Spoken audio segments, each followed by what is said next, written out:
वक्फ board का जो मसला है उस पे दुष्यंत कुमार ने कहा है कि तेरे सीने में न सही मेरे सीने में सही हो कहीं भी आग मगर आग जलनी चाहिए। और इस आग को जलाकर मुसलमान इस बार नीतीश कुमार को करारा जवाब देंगे, क्योंकि नीतीश कुमार आस्तीन का सांप निकला। इसको तमाम मुसलमानों ने अपना वोट दिया और वोट देकर लगातार 20 सालों से बिहार का मुख्यमंत्री पद दिया। और ये इस पद पर आसीन होने के बावजूद भी मुसलमानों के पीठ में ये जो खंजर घोंपा है वक्फ बोर्ड के मामलात में, मैं आपको कह रहा हूँ जो वक्फ बोर्ड की प्रॉपर्टी है उस पर गिद्ध निगाह पड़ी हुई है भारतीय जनता पार्टी की।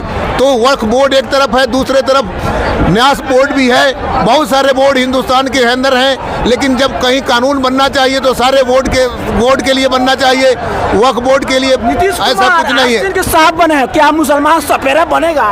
बेशक इस बार मुसलमान सपेरा बनकर और उनके सर को कूचने का काम करेगा। जिस तरह सर्प को कूचने पर ही सर्प मरता है, तो नीतीश कुमार के इस बार साफ हो जाएंगे। ये बिल्कुल क्लियर कहा जा रहा है और तमाम मुसलमान इसके लिए लड़ रहा है और जंग छेड़ चुका है। नीतीश कुमार अफ्तारी खा रहे मुसलमान लोग का, टोपी पहन रहे हैं, लेकिन वक्फ बोर्ड पर धोखा दे दिया, क्यों? देखिए, इसके लिए हमें दुष्यंत कुमार की पंक्ति याद आई है। वक्फ बोर्ड का जो मसला है उस पे दुष्यंत कुमार ने कहा है कि तेरे सीने में न सही मेरे सीने में सही हो कहीं भी आग मगर आग जलनी चाहिए। और इस आग को जलाकर मुसलमान इस बार नीतीश कुमार को करारा जवाब देंगे, क्योंकि नीतीश कुमार आस्तीन का सांप निकला। इसको तमाम मुसलमानों ने अपना वोट दिया और वोट देकर लगातार 20 सालों से बिहार का मुख्यमंत्री पद दिया। और ये इस पद पर आसीन होने के बावजूद भी मुसलमानों के पीठ में ये जो खंजर घोंपा है वक्फ बोर्ड के मामलात में, मैं आपको कह रहा हूँ जो वक्फ बोर्ड की प्रॉपर्टी है उस पर गिद्ध निगाह पड़ी हुई है भारतीय जनता पार्टी की। तो वक्फ बोर्ड एक तरफ है, दूसरे तरफ न्यास बोर्ड भी है। बहुत सारे बोर्ड हिंदुस्तान के अंदर हैं, लेकिन जब कहीं कानून बनना चाहिए तो सारे बोर्ड के लिए बनना चाहिए, वक्फ बोर्ड के लिए ऐसा कुछ नहीं है। साफ बने हैं, क्या मुसलमान सपेरा बनेगा? बेशक इस बार मुसलमान सपेरा बनकर और उनके सर को कूचने का काम करेगा। जिस तरह सर्प को कूचने पर ही सर्प मरता है, तो नीतीश कुमार के इस बार साफ हो जाएंगे।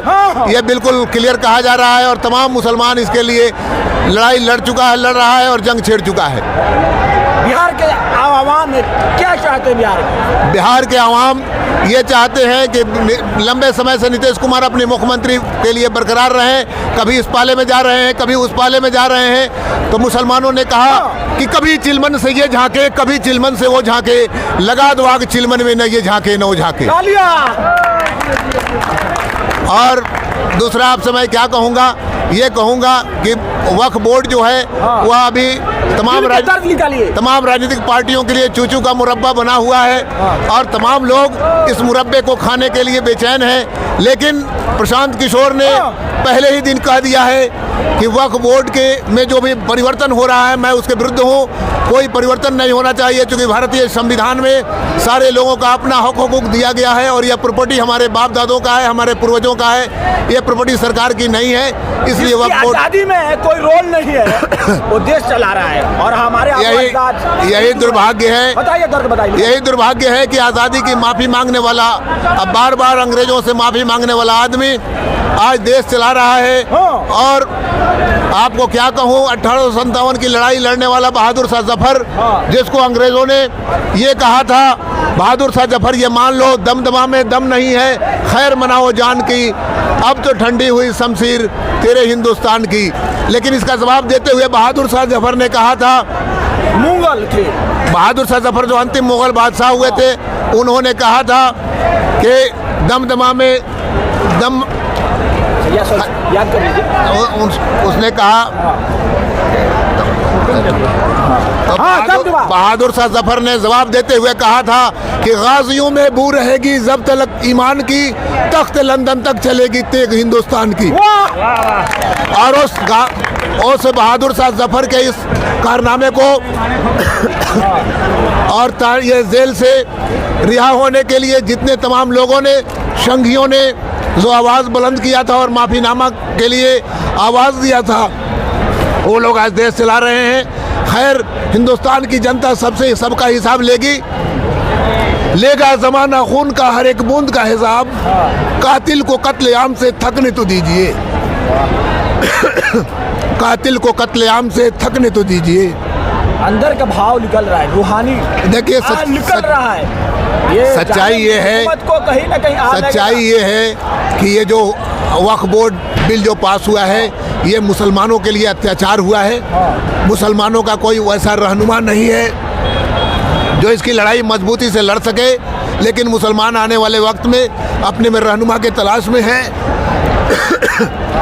और बिहार के मुसलमान अपना रहनुमा प्रशांत किशोर को मान चुके हैं। आने वाले वक्त में प्रशांत किशोर बिहार के प्रशांत किशोर कहते हैं गौडसे और गांधी एक साथ नहीं। बेशक प्रशांत किशोर ने, आपको देखा होगा, आप जन स्वराज के झंडे पर बाबा साहब भीमराव अंबेडकर और महात्मा गांधी का तस्वीर उन्होंने लगाया है और वो कह रहे हैं कि भारतीय संविधान को बनाने वाला और इसके हिंदुस्तान की आज़ादी दिलाने वाला ये दो महामहिम जो शख्स हैं, हम इनके साथ चल सकते हैं। गोडसे और गांधी एक साथ नहीं, गांधी को के साथ गोडसे चल नहीं सकते हैं, क्योंकि गोडसे का जो इतिहास रहा है आप शायद जानते होंगे।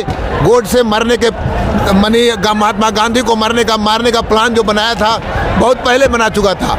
उसने जाके खतना भी कराया था और अपने हाथ पे अब्दुल्ला नाम का गोदना भी गुदवाया था।